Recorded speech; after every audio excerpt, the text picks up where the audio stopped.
नमस्कार, मेरा नाम है आशीष तिवारी और आप देख रहे हैं खबर उत्तराखंड।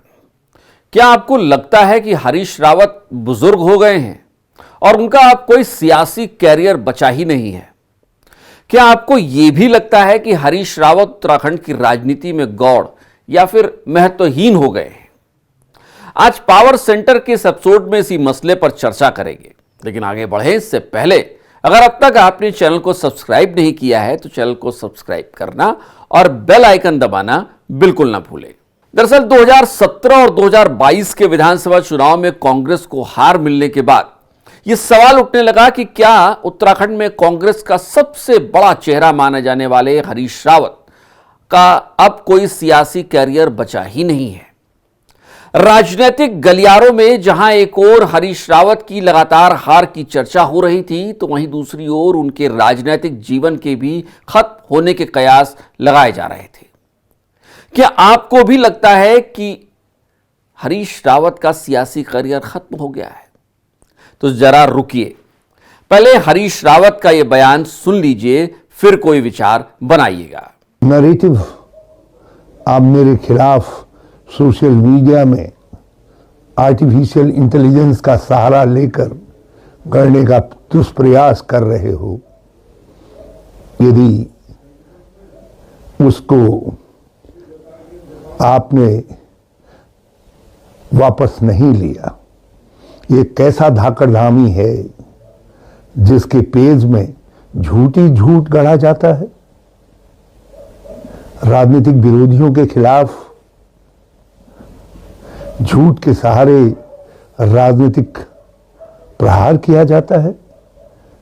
यदि इस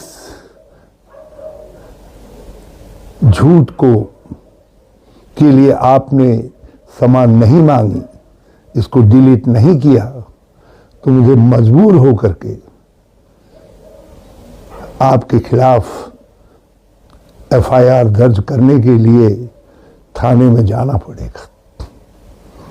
साइबर क्राइम के अंदर भी आपके खिलाफ मुकदमा दर्ज करने के लिए अर्जी लगानी पड़ेगी।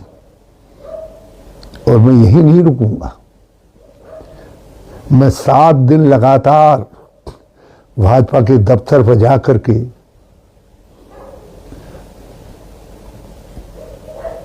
झूठी भाजपा को नंगा करने का नंगा भी करूंगा।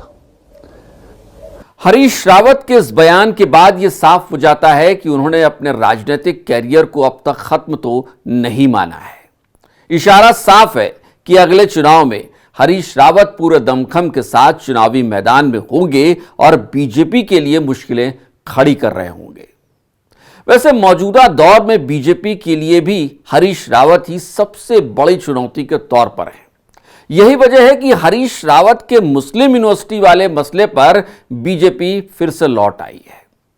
हरीश रावत ने मुस्लिम यूनिवर्सिटी को लेकर हालांकि कोई बयान दिया नहीं, ऐसा वो बार बार दावा करते हैं, लेकिन बीजेपी इसी मसले को बार बार मसला बनाकर उन पर हमले या सियासी हमले करती रहती है।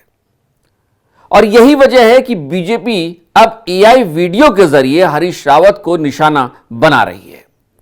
हालांकि हरीश रावत इस बार बीजेपी के मुस्लिम यूनिवर्सिटी वाले ट्रैप में फंसने को तैयार दिख नहीं रहे हैं। यही वजह है कि हरीश रावत ने बीजेपी के ऑफिशियल फेसबुक अकाउंट पर शेयर किए गए उनसे जुड़े एआई वीडियो को हटाने की मांग की है। और हरदा ने साफ चेतावनी दी है कि अगर बीजेपी ऐसा नहीं करती है तो उसको गंभीर परिणाम भुगतने पड़ेंगे। हरीश रावत का यह अंदाज और तेवर इस बात का इशारा है कि न तो टाइगर बूढ़ा हुआ है और न ही थका है, बल्कि टाइगर चुस्त भी है, दुरुस्त भी है और शिकार करने को तैयार भी है। इसका अर्थ है कि टाइगर जिंदा है।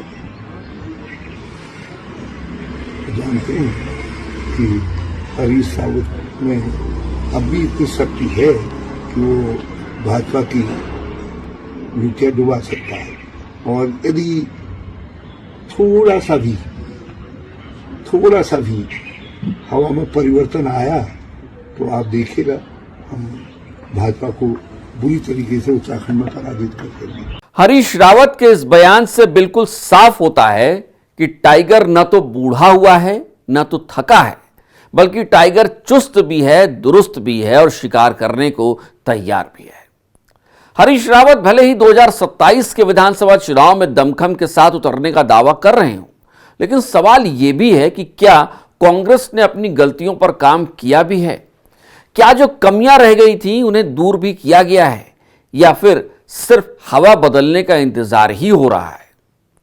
हालांकि इन सवालों के बीच एक बात बिल्कुल साफ होती दिख रही है, और वो ये कि 2027 के विधानसभा चुनाव में मूल मसलों पर भी बात कुछ होनी नहीं है।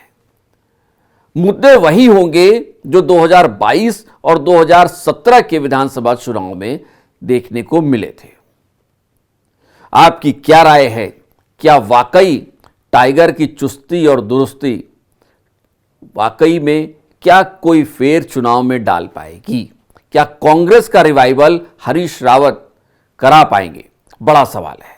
अपनी राय कमेंट बॉक्स में लिखना ना भूलें। और चलते चलते अगर अब तक आपने चैनल को सब्सक्राइब नहीं किया है तो चैनल को सब्सक्राइब करना और बेल आइकन दबाना बिल्कुल ना भूलें। नमस्कार।